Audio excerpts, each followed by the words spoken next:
जैसा आपको विदित है कि ऋषिकेश में एक घटनाक्रम हुआ था, जिस घटनाक्रम में एक व्यक्ति की जो है एक वीडियो इसमें वायरल हुआ था। साथ ही साथ सूचना भी पुलिस के पास आई थी कि इस तरह से व्यक्ति की पिटाई की गई है।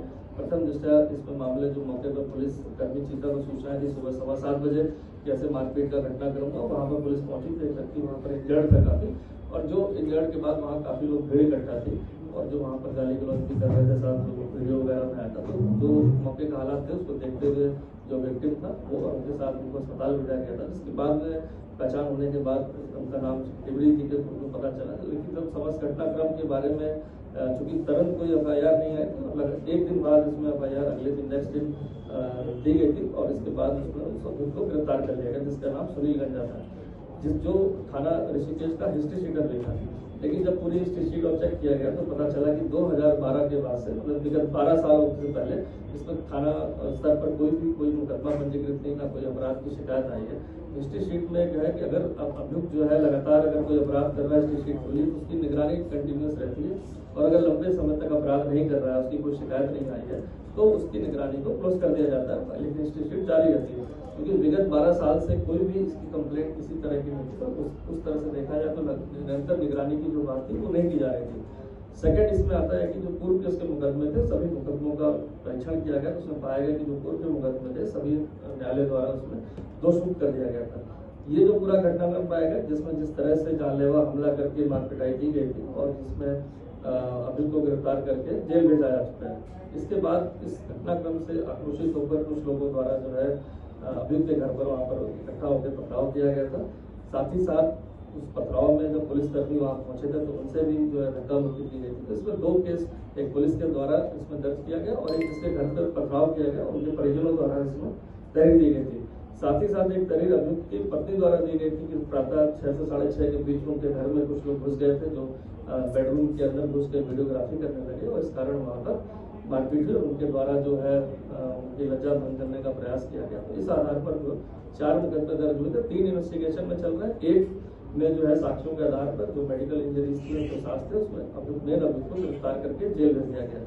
क्योंकि मैं स्पष्ट करना चाहूंगा कि ये घटनाक्रम था, सेट था, जिस तरह से हमला किया गया किसी भी व्यक्ति के ऊपर तो वो गलत था और उसकी सजा जो है अभियुक्त को तत्काल गिरफ्तार करके जेल भेजा गया और उसमें जो भी आगे जो विधि सम्मत और जो साक्ष्य संकलन की कार्रवाई चल रही है। लेकिन जिस तरह घटनाक्रम का रिएक्शन इसमें बताया गया, इसमें कुछ प्रोजेक्शन ऐसे हैं कि लगातार वो जो रजिस्ट्रेटर था या जो बदमाश था वो लगातार क्षेत्र में लोगों को अपराध कर रहा था। तो वो पूरा स्टडी की गई इसकी और कहीं भी कोई, मैंने बताया फिर से रिपीट कर रहा हूँ, 12 साल में कहीं भी एक भी कंप्लेंट एक थाने में कोई मुकदमा या कोई ऐसी बात कहीं प्रकाश में नहीं आई थी।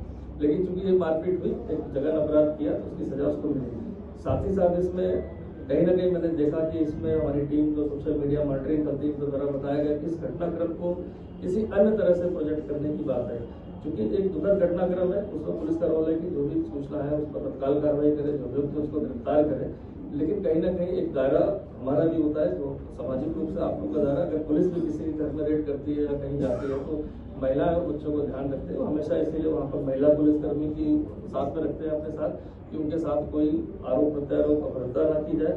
साथ ही साथ अगर कोई सर्च करनी है तो सर्च वारंट कोर्ट से लेते हैं या सीनियर अधिकारियों द्वारा उसमें सर्च वारंट का जो प्रोविजन है अनुमति ली जाती है। तो एक जागरूक नागरिक होने के नाते अधिकार है कि कहीं कुछ गलत हो रहा है तो उसको जरूर उजागर करें। लेकिन अगर किसी के घर में आप चाहे वो गलत आदमी होकर घुसते हैं तो कहीं ना कहीं जिस तरह का प्रतिशोध हुआ उस प्रतिशोध के तहत ये झगड़ा हुआ, झगड़े के बाद पूरी तरह से उनको चोटें हैं।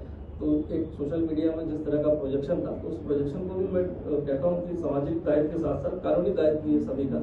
कानून के दायरे में हम अपने अगर एक्शंस को करते हैं तो उसमें पुलिस प्रशासन कोर्ट सभी लोग उसमें सहयोग देते हैं। तो इस तरह की बात है। साथ ही साथ इस मुद्दे को जैसा मैं रीड कर पाया अपनी जो सोशल मीडिया टीम की जो रिपोर्ट बार बार जनरेट हो रही है, चाहे हमारे इंटेलिजेंस की जो लाइव की टीम है, इस मुद्दे को कहीं ना कहीं किसी न जाति धर्म न क्षेत्रवाद न किसी उससे जोड़ा जाना चाहिए। क्योंकि कोई भी एक इंसिडेंट होता है वो इंसिडेंट एक सडन इंसिडेंट है और सडन इंसिडेंट में जो भी झगड़ा हुआ, मारपीट हुई, जो भी क्राइम कमिट हुआ उसमें जो कार्रवाई की गई त्वरित, मैंने बताया कि मुकदमे की FIR आने में तो 24 घंटे लगे और अरेस्ट करने में 4 घंटे लगे। तो देखा जाए तो पुलिस की अपनी तरफ से कार्रवाई कहीं से भी ऐसी नहीं थी कि जो लैक्सिटी की हो और कहीं कोई अभियुक्त को फायदा देने की हो। लेकिन उसके बाद के जो रिपरकशन रहे और चाहे कुछ गलत प्रोजेक्शन हुआ, कोई भी व्यक्ति जिसके साथ अगर इस तरह से हिनियस ऑफेंस होगा तो कानून अपना काम करेगा। लेकिन अगर उसमें कोई प्रोजेक्शन, उसको मैं बार बार इसलिए रिपीट करता हूँ कि ये कोई भी जो अपराधी है उसके ना कोई जाति धर्म ना कोई क्षेत्र होता है, अपराधी अपराधी होता है। तो अगर कोई अपराध कर रहा है तो उसकी अगर सूचना समय से मिल जाए, समय से अगर उसमें पुलिस टीम के साथ सहयोग चाहिए वो सहयोग करे तो वो ज़्यादा अच्छी कार्रवाई होती है। बशर्ते अगर हम किसी के घर में अगर इस तरह से अनाधिकृत रूप से घुसते हैं तो कहीं ना कहीं वाद विवाद की स्थिति बनती है, और जो मुझे लगता है कि बहुत बड़ा कारण था कि इतनी बड़ी घटना जो वहाँ पर कारित हुई। चूंकि जब कोई घटनाक्रम होता है तो पहले तो थाने स्तर से परीक्षण होता है, तो मेरे स्तर तक आती बात। तो जो मौके पर घटना स्थल पर गए थे, मैंने बहुत सारे वीडियो का परीक्षण करवाया अपने ऑफिस में बैठकर टीम से। उसमें जब मौके पर सूचना पर जब पुलिस गई थी 2 लोग, ये बात दूसरी होती है कि जब झगड़ा हुआ तो कुछ टाइम लगता समझने में कि अग्रेसर कौन है, हुआ क्या है। और जो हमारे विक्टिम थे डिब्रीजी, जब वो इंजर्ड थे तो वहां पर जो वॉइस आ रही पीछे से, कोई गाली गलौज कर रहा था, धमकी भरे शब्दों बोल रहा था। तो 2 हमारे जो चीता के कांस्टेबल पहुंचे थे उनके द्वारा अपनी ड्यूटी में जो लापरवाही की गई कि तत्काल अगर उसको उसी समय पकड़ते या उसको हैंडल करते तो वो नहीं पाएगा, तो उसको भी आप 2 लोग को उसमें सस्पेंड किया गया। उस अपनी ड्यूटी पर उन्होंने सही तरह से अपनी ड्यूटी का निर्वहन नहीं किया मौके पर पहुंचकर।